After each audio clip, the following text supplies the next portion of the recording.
Good day, grade 12s. Welcome to lesson number 78 from one of my textbooks, The Distinction Bound Student.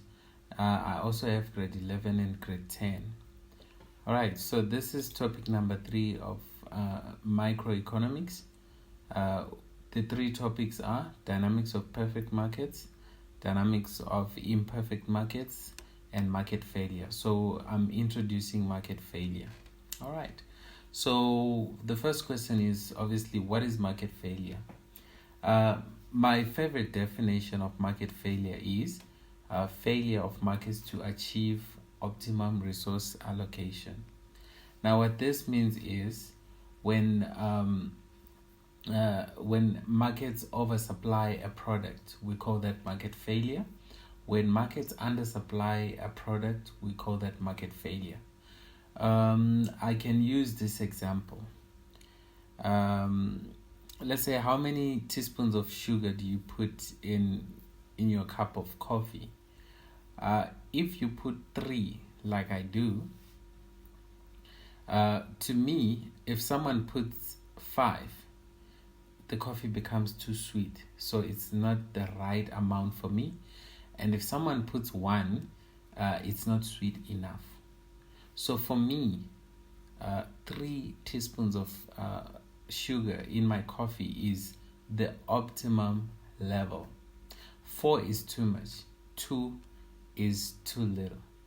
So that's the example that I normally use when I'm explaining this concept. So 4 is too much for me, and then 2 is too little.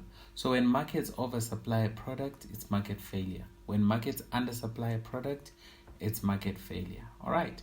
So we are going to look at 2 inefficiencies. This will help you understand market failure. All right. So the first thing is productive efficiency.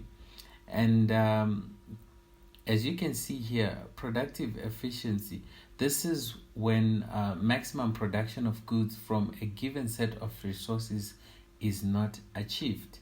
In other words, this is when cost is too much, if I may put it that way.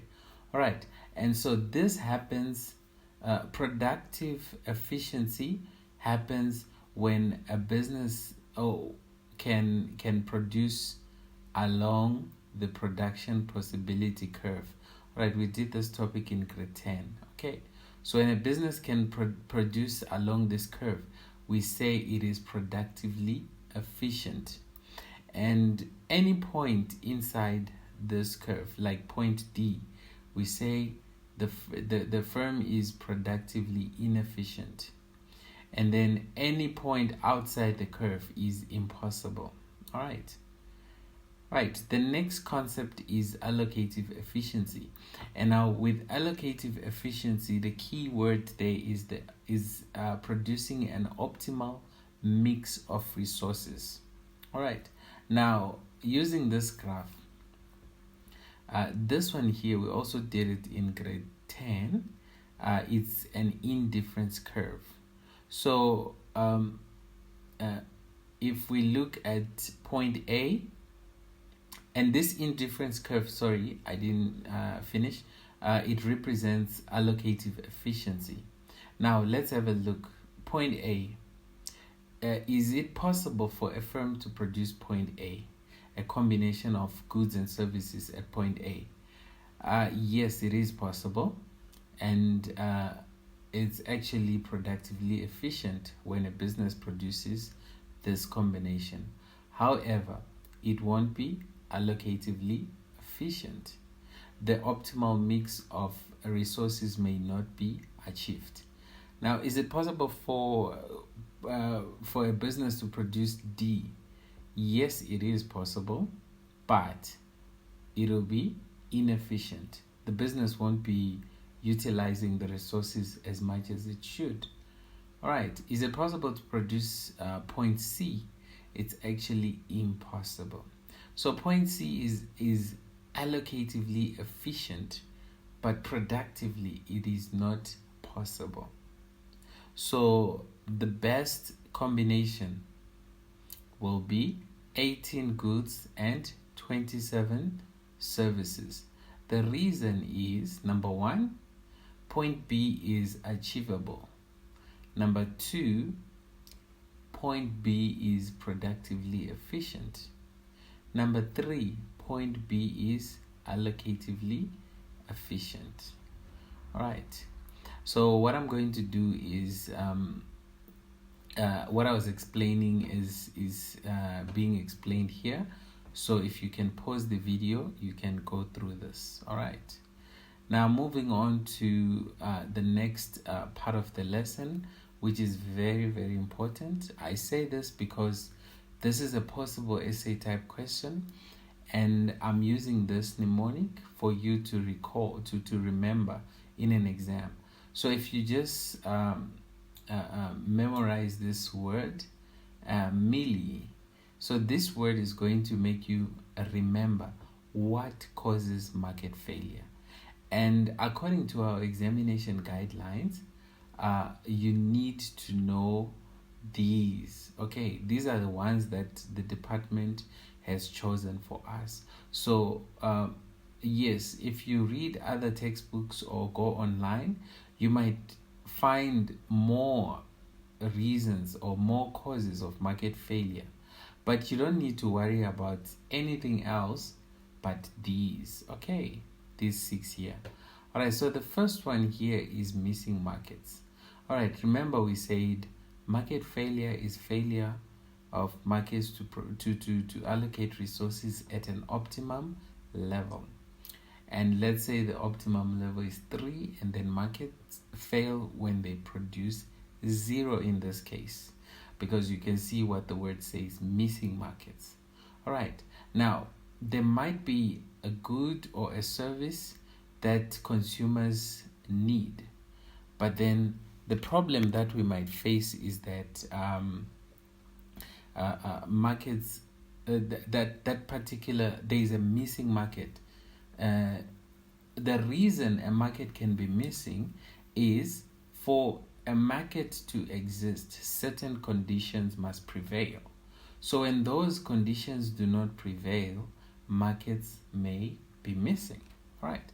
And this happens with pure public goods. Now, pure public goods can be missing in a market because of their characteristics. We have 2 main characteristics that we talk about there. But yeah, you will see I've written 3, and the third one is non-rejectable. But don't worry about this, because in our exam guidelines, it's not really important. So you have to know these 2. All right. So pure public goods, these are those goods like that government provides. And the reason government provides these goods is because they are non-excludable and they're also non-rivalry. Businesses don't want to produce those goods because if you cannot exclude free riders, it's impossible for you, or it's difficult for you to charge a price on your goods. But you know, businesses are in existence because they want to make a profit. So when businesses cannot make a profit, then they are not going to provide that good or service. But if you notice, public goods, government provides them because they are non-excludable. It is impossible to exclude free riders. So if a business wants to sell something, that item has to be excludable. For example, I don't have a Ferrari, I don't have a Lamborghini, I want those cars. But how come I don't have those?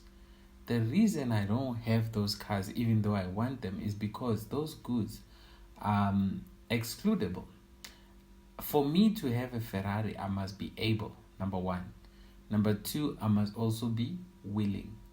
In my case, I am willing, but I'm not able. The reason I'm not able is because I don't have that kind of money. So I'm excluded from enjoying a Ferrari, right? But now, if Ferraris were non-excludable, then all of us would use them. All of us would have them. All right. The next one is non-rivalry. This means consumption by one does not diminish consumption by another. When you use a public good, it's still available for the next person to use. Now, if you look at private goods, because these are public goods and they are the ones that we say they can be missing in a market because they are pure public goods. All right.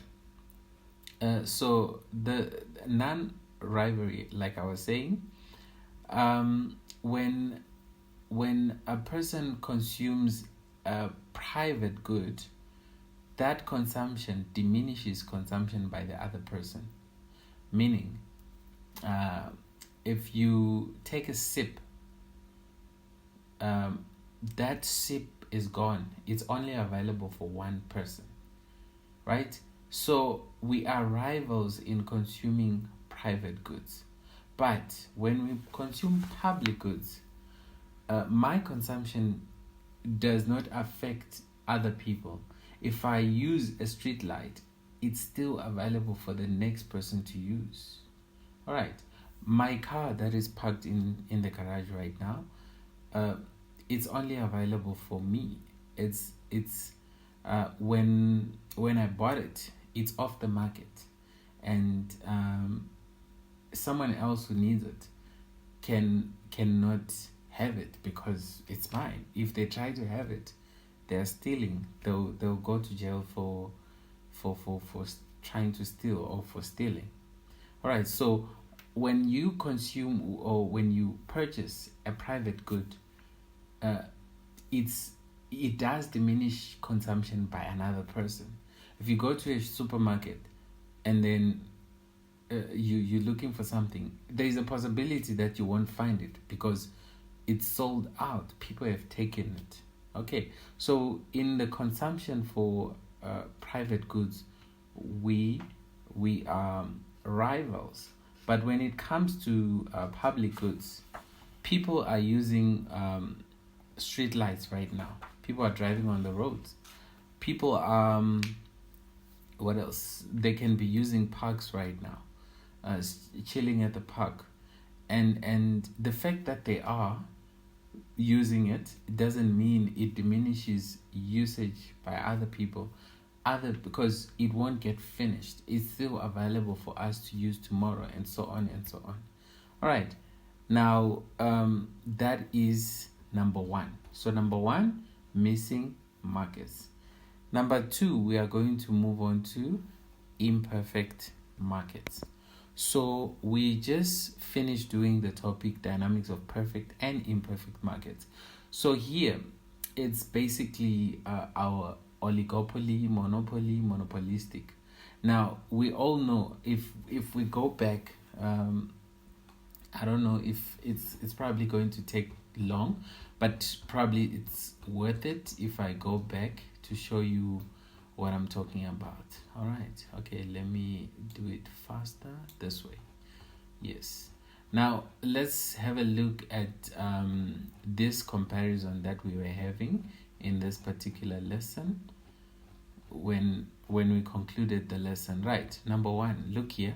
This is our perfect, competition, monopolistic, oligopoly, and monopoly. Right, let's have a look. You see, allocative efficiency. Yes, it is possible to achieve it. Productive efficiency. Yes, it is possible to achieve it. You see, that's perfect. But let's have a look at imperfect markets where we have monopolistic, oligopoly, and monopoly. Here, mostly it's these two. You see, no, a monopolist can never achieve allocative efficiency. No, it cannot achieve productive efficiency. Same applies to this one. Right, for monopolistic, there is that degree of achievement, even though it's not as much as perfect. All right, so that's reason number two. This one is short.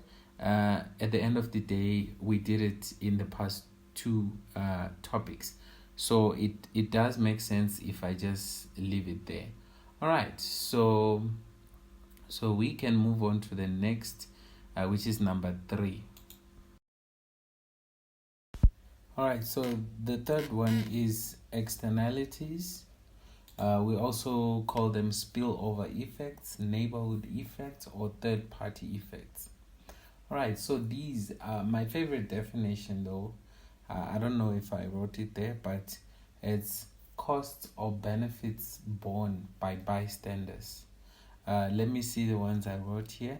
Externalities occur when producing or consuming a good that causes an impact on third parties not directly related to the transaction. You see, it's more or less the same thing.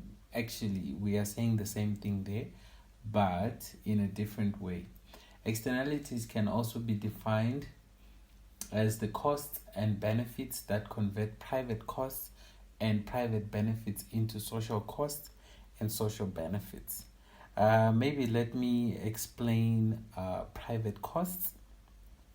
These are internal costs incurred when buying or producing goods. An example of that will be costs incurred in producing, let's say, a car.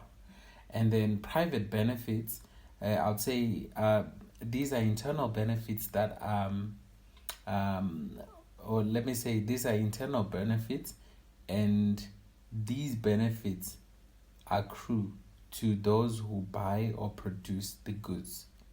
Okay, e.g., the profit that you make when you sell a car, that's your private benefit.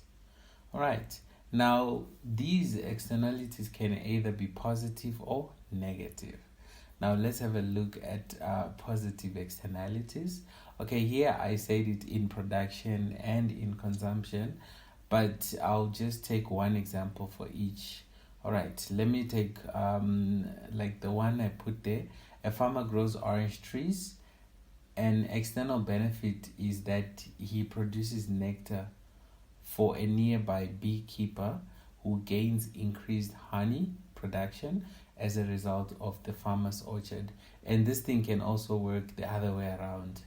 All right, like the oranges, they are producing nectar, which the bees are coming for, and the fact that the bees are getting the nectar makes them produce more honey.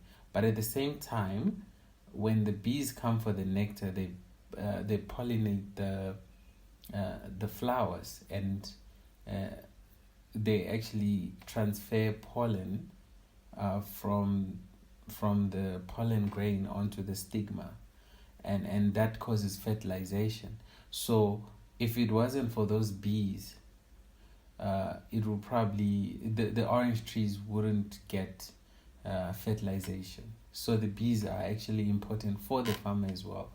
Now, what we're trying to say there is it's an external benefit. Okay, so remember, externalities, like I said, my favorite definition: costs or benefits borne by bystanders. So in this example, the beekeeper is the bystander, and he's benefiting from someone else's decision to have orange trees. And then on the flip side, we can have a negative externality, which is if you smoke. Let's have a look at this one here. This one. If you smoke in a crowded room, other people have to breathe in your smoke. Now, this is unpleasant for them and can leave them exposed to health problems associated with smoking. So you can clearly see that smoking in this case, like you are not involved in the whole process, but now it's affecting you, right? So these externalities, these externalities, yes, they cause markets to fail. All right. You can read this part and just understand it more. The next one is lack of information, and in as far as lack of information is concerned, I would say I can take you back to dynamics of perfect and imperfect markets, and each time we say lack of information, lack of information. For perfect, we said information is complete. For monopoly, we said it's complete. But oligopoly and monopolistic, we said information is incomplete. All right, so that can cause market failure, and you see that links also with this one that we just did, which is imperfect competition as a cause of market failure. All right, so yes, technical and allocative efficiency require that both producers and consumers have complete and accurate information. Yeah, it's obvious that if producers and consumers have asymmetric information, then the producers might overproduce or underproduce, and that brings us back to what we said market failure is. We said failure of markets to allocate resources at an optimum level. So if producers don't have the correct information, or if what they have is different from the information they have is different from what consumers need, then there will be a difference there in the production of goods compared to what consumers actually demand. There might be shortage or there might be oversupply. So yes, lack of information is clearly a reason for market failure. The next one is imperfect distribution of income and wealth.